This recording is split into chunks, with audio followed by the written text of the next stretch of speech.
नमस्कार दोस्तों, आपको पता है कि आप सभी साथियों के राजस्थान चतुश्रेणी की जो वैकेंसी आई हुई है, इनमें साइंस से आप सभी साथियों को टोटल 5 क्वेश्चन पूछ जाते हैं, जो कि आपके अंकों की बात कर ले तो 8 अंक आपको यहाँ पे देके जाते हैं। तो उसी के रिकॉर्डिंग आप सभी साथियों के रोजाना मैं यहाँ पे जो साइंस का आपके 5 क्वेश्चन पूछे जाते हैं, 10 से यहाँ पे 8 मिनट के अंदर अंदर ही आप सभी साथियों के 10 क्वेश्चन रोजाना यहाँ पे कराता हूँ। जिस सीरीज से जुड़ के आप लोग एग्जाम में पूरे के पूरे 5 क्वेश्चन यहाँ पे कर सकते हैं एंड 8 में से 8 अंक प्राप्त कर सकते हैं। बिल्कुल एग्जाम के oriented and previous year question में आप सभी साथियों के लिए लेके आ चुका हूँ। तो जितने भी अभ्यर्थी इस सीरीज से अभी तक नहीं जुड़े हैं, वो लोग इस सीरीज से जुड़ जाइए। ऑलरेडी मैंने फर्स्ट क्लास करा दी है, अभी तक आप लोग उस क्लास को यहाँ पे नहीं देखे हैं तो वीडियो के डिस्क्रिप्शन में आपको वहाँ पे लिंक मिल जाएगा। उस लिंक पे क्लिक करके आप लोग दूसरी क्लास देख सकते हैं।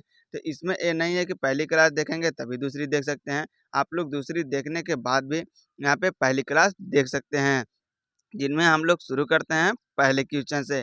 आपसे क्या कहा गया है, निम्नलिखित में से कौन सा एक निर्जीव वस्तु है जो पर्यावरण का निर्माण करती है। तो आपको बताना है वो कौन सी वस्तु है जो कि निर्जीव भी है एंड पर्यावरण का यहाँ पे निर्माण भी करती है। तो ऑप्शन दिया है, जल दिया है, कवक दिया है, पौधे दिए हैं, मछली दी है। तो आपको इनमें 4 ऑप्शन में से बताना है। तो आपको डायरेक्टली देखने को मिल ही जा रहा है कि जल एक निर्जीव है एंड जो पर्यावरण के निर्माण भी करता है, क्योंकि आपको पता है कवक एक जीवित है, पौधे भी, मछली भी, सभी के सभी जीवित हैं, एक ही निर्जीव है एंड ये आप सभी साथियों को पता है कि जीवन में जल की कितनी ज़्यादा यहाँ पे महत्व है। तो पहले क्वेश्चन का पहला जवाब बिल्कुल यहाँ पे सही हो चुका है। तो उसी के साथ हम लोग यहाँ पे बढ़ जाते हैं नेक्स्ट क्वेश्चन की तरफ, जिनमें आपको यहाँ पे इसका जवाब देना है। आप सभी साथियों को मैं बता दूं कि ये वीडियो के आप सभी साथी जो बनाया है इसकी पीडीएफ कहाँ पे आपको मिलेगी, वीडियो के एंड में वो भी आपको यहाँ पे पता चल जाएगा। तो आपसे पूछा गया है कि भोजन बनाते समय यदि बर्तन का तल बाहर के तरफ काला हो रहा है तो इसका अर्थ क्या होगा।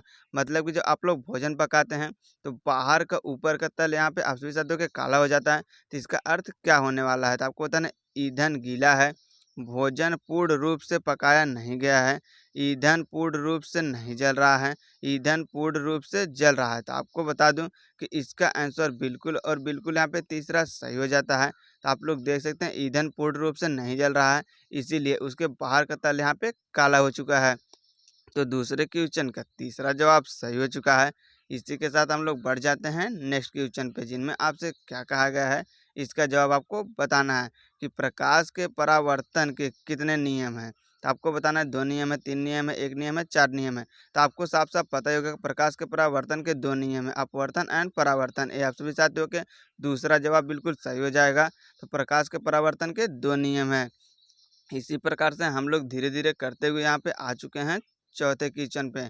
आप सभी साथियों को मैं बता दूं कि आपके एग्जाम में भले ही यहाँ पे 5 क्वेश्चन पूछ जाते हैं, लेकिन 5 क्वेश्चन करने के लिए कम से कम आपको 100 से यहाँ पे 200 क्वेश्चन की प्रैक्टिस करनी पड़ेगी, तभी आप लोग 5 क्वेश्चन बिल्कुल 5 में से 5 मिला पाएंगे। एंड आपको बता दें 4th ग्रेड की वैकेंसी में बहुत ही हाई फाई आपके क्वेश्चन नहीं आएंगे, बिल्कुल आसान आसान आएंगे। लेकिन आसान करने के लिए भी आप सभी साथियों को आसान वाला पढ़े रहना चाहिए। अगर आप लोग पढ़े नहीं हैं तो आसान क्वेश्चन भी आपके लिए यहाँ पे हार्ड बन जाते हैं। तो बिल्कुल भी इस गलती को न दोहराइए एंड सिर्फ और सिर्फ 8 से 10 मिनट की इस क्लास को रोजाना देखते जाइए। जिनमें आपको बता दूं कि चौथे क्वेश्चन पूछा, उस गैस का नाम बताएं जिससे वसा और तेल युक्त खाद्य पदार्थ बासी हो जाते हैं। तो आपको बताना है कि ऑक्सीजन हो जाएगा, नाइट्रोजन हो जाएगा, हाइड्रोजन हो जाएगा, कार्बन डाइऑक्साइड हो जाएगा। तो आप सभी साथियों को मैं यहाँ पे बता दूं, वसा और तेल युक्त पदार्थ आप सभी साथियों को जो बासी हो जाता है वो ऑक्सीजन हो जाता है। तो बिल्कुल आप लोग देख सकते हैं चौथे क्वेश्चन के पहला जवाब यहाँ पे सही हो चुका है। इसी के साथ धीरे धीरे हम लोग यहाँ पे बढ़ जाते हैं नेक्स्ट क्वेश्चन पे। इस क्वेश्चन की बात कर ले तो ये क्वेश्चन बहुत सारे एग्जामों में बार बार पूछा गया है, तो इसे आप लोग बिल्कुल ध्यान से याद कर लीजिए। लार किसके पाचन में मदद करता है। आपको बताना है कि लार्च यहाँ पे तंदू के पाचन में यहाँ पे मदद करता है, स्टार्च के पाचन में, वसा के पाचन में, प्रोटीन के पाचन में। तो बिल्कुल आप सभी साथियों के यहाँ पे इस क्वेश्चन को याद कर लेना है। एंड लार आप सभी साथियों के स्टार्च के पाचन में मदद करता है, या आप में से बहुत साथियों को पता होगा एंड बहुत साथियों को नहीं पता है तो लोग याद कर लीजिए। अभी आपको पता नहीं है कोई दिक्कत नहीं, लेकिन एग्जाम टाइम है, आप सभी साथियों को जरूर जरूर पता होना चाहिए। बाहर आप लोग जितनी भी गलती करें सब माफ है, लेकिन एग्जाम में आपको बिल्कुल गलती नहीं करना है। तो इस बात को भी आपको यहाँ पे ध्यान दे देना है। एंड उसी के साथ हम लोग बढ़ जाते हैं छठे क्वेश्चन पे, जिनमें आप सभी साथी यहाँ पे साफ साफ देख सकते हैं। एंड बाकी की एक इम्पोर्टेंट चीज़ आपको मैं बता दूं कि आप लोग के एग्जाम में कौन कौन सी चीज़ें आप सभी साथियों के यहाँ पे लेके जाना है। एंड आपके जो आधार कार्ड है एंड आप लोगों के जो पैन कार्ड है, मतलब कि आपके जो यहाँ पे आईडी होती है, उनमें फ़ोटो आप सभी साथियों के 3 साल पहले के यहाँ पे होने चाहिए, मतलब 3 साल से पुराने नहीं होने चाहिए। तो जिसके भी पुराने हैं वो अपडेट करा ले। एंड इसके बारे में फुल डिटेल मैंने वीडियो बना दी है कि कौन कौन सी चीज़ें आपको लेके जाना है, वरना डायरेक्टली आप लोग को एग्जाम ही नहीं दिया जाएगा। मतलब कि आप लोग इतने देर से तैयारी कर रहे हैं, इतनी सारी मेहनत कर रहे हैं, उसके बावजूद आपकी तैयारी होने के बाद भी आपको एग्ज़ाम सेंटर में एंट्री ही नहीं मिलेगी। तो आप लोग बिल्कुल वो गलती न दोहराइए और वीडियो ज़रूर देख लीजिए। उस वीडियो का लिंक भी वीडियो के डिस्क्रिप्शन बॉक्स में दिया गया है। तो उसी के साथ हम लोग बढ़ जाते हैं अपने टॉपिक एंड अपने क्वेश्चन पे, जिनमें आप लोग देख सकते हैं छठे क्वेश्चन में आपसे पूछा गया है निम्नलिखित में से कौन सा रोग विषाणु के कारण होता है। तो आपको बताना है कि वायरस कारण कौन सा रोग होता है। वायरस के कारण जितने भी रोग होते हैं वो आपको पता है कि छुआछूत के संपर्क से ही वो लोग बढ़ते जाते हैं। तो इस प्रकार से आपको बताना है जुकाम हो जाएगा, टाइफाइड हो जाएगा, मलेरिया हो जाएगा, हैजा हो जाएगा। तो आप में से साफ साफ दिखाई दे रहा है जुकाम, जैसे कि आपके दोस्त किसी को भी जुकाम रहता है तो आपके आसपास बैठते बैठते आपको भी हो जाता है। तो इस प्रकार से भी आप लोग अपना थोड़ा सा दिमाग यहाँ पे लगाएंगे, उस हिसाब से भी आप लोग क्वेश्चन सही कर देंगे। छठे क्वेश्चन का पहला जवाब सही हो चुका है और हम लोग धीरे धीरे 10वें क्वेश्चन में से पहुंच चुके हैं 7वें क्वेश्चन पे, जिनमें आप लोग देख सकते हैं अंग जिसकी संरचना तथा घटक भिन्न है परंतु समान कार्य करते हैं। आपको बताना है कि ऐसा कौन सा अंग है जिनमें घटक तो भिन्न है लेकिन आप सभी साथियों के कार्य समान है। होमोजीनस, समजात अंग, अनुरूप अंग, विषमजात अंग। तो आपको बताना है कि अनुरूप अंग ऐसा है जो कि आप सभी साथियों के कार्य में समान है लेकिन संरचना एंड घटक में अलग है। तो 7वें क्वेश्चन का तीसरा जवाब यहाँ पे सही हो चुका है। एंड इसी के साथ हम लोग यहाँ पे आ चुके हैं 8वें क्वेश्चन पे। आप लोग देख सकते हैं सारे के सारे प्रीवियस ईयर क्वेश्चन है। तो इसी के रिगार्डिंग यही क्वेश्चन आपके बार बार एग्जाम में रिपीट हो रहे हैं। तो इन सब क्वेश्चन को पढ़ के जाना है। आपको बताना है कि निमोनिया मानव शरीर के किस अंग को प्रभावित करती है। जैसे कि आपने सुना होगा कि निमोनिया हो गया, तो आपको बताना है कि किस अंग को प्रभावित करती है। यकृत को करती है, हृदय को करती है, वृक्क को करती है, फेफड़े को करती है। तो आपको बता दूं कि वृक्क को ही किडनी कहा जाता है। तो आप सभी साथियों को बताना है कि आप में से निमोनिया किस अंग को प्रभावित करती है। तो फेफड़े को सबसे ज़्यादा प्रभावित करती है। तो इस चीज़ को याद कर लेना है। एक क्वेश्चन में आपको बता दूं कि बहुत बार पूछा गया है, तो इस क्वेश्चन को स्टार लगा के जरूर याद कर लेना है।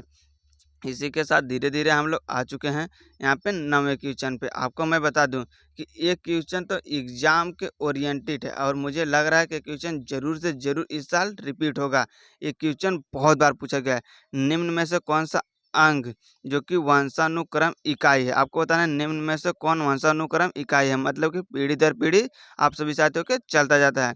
तो जीन हो गया, गुणसूत्र हो गया, कोशिका हो गया, क्रोमैटिन हो गया। तो बहुत सारे साथियों को तो पता होगा कोशिका एंड क्रोमैटिन तो नहीं है। 2 ऑप्शन में से वो लोग बहुत ज़्यादा कन्फ्यूज़ होंगे। तो मैं आपको बता दूँ कि जीन आप सभी साथियों को वंशानुक्रम है, जो कि पीढ़ी दर पीढ़ी आप सभी साथियों को देखने को मिलता है। जैसे बाप में है तो बेटे में जाएगा, बेटे में है तो उसके बेटे में जाएगा। इस प्रकार से चलता जाता है। द जीन ही एक वंशानुक्रम इकाई है। आप लोग को याद कर लेना है। एंड आपके जो गुणसूत्र होते हैं तो आपको पता है कि एक्स एस हो गया मादा हो गया, एक्स वाई हो गया तो पुरुष हो गया। तो इस प्रकार से आप लोग देख सकते हैं ये जीन से ही गुणसूत्र का यहाँ पे निर्माण होता है। तो फाइनल हम लोग पहुँच चुके हैं अपने टॉप 10 क्वेश्चन की श्रेणी में से 10वें क्वेश्चन पे आ चुके हैं। आप लोग देख सकते हैं 10 मिनट भी नहीं हुआ हम लोग 10वें क्वेश्चन पे आ गए हैं। तो इस प्रकार से आप लोग रोजाना सिर्फ और सिर्फ 10 मिनट दे के अपने 8 अंक पक्के कर सकते हैं।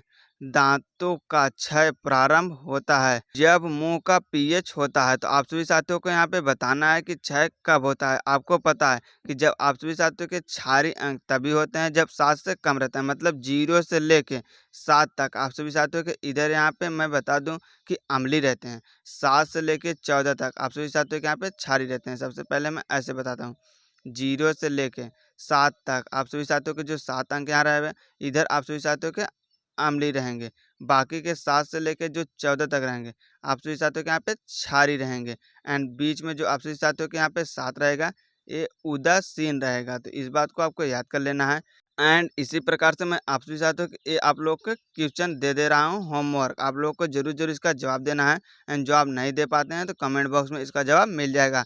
आपको बताना है कि दांतों का क्षय प्रारंभ होता है जब मुंह का पीएच होता है, तो ये आप लोग को आंसर देना है। बाकी के ये पीडीएफ की बात कर लूँ तो मैं टेलीग्राम पे ये पीडीएफ आप सभी साथियों को रोजाना अपलोड कर देता हूँ। अभी तक टेलीग्राम चैनल से नहीं जुड़े हैं तो टेलीग्राम चैनल से यहाँ पे जुड़ जाइए, वीडियो के डिस्क्रिप्शन में उसके भी लिंक आप सभी साथियों के यहाँ पे मिल जाएंगे। तो सारा सब कुछ आप लोग को यहाँ पे पीडीएफ रोजाना रिवाइज कर लेना है, सिर्फ और सिर्फ सुबह उठ के 3 से 4 मिनट। तो आशा करते हैं वीडियो आपको अच्छी लगी होगी। वीडियो अच्छी लगी तो लाइक शेयर सब्सक्राइब जरूर कर दें। धन्यवाद।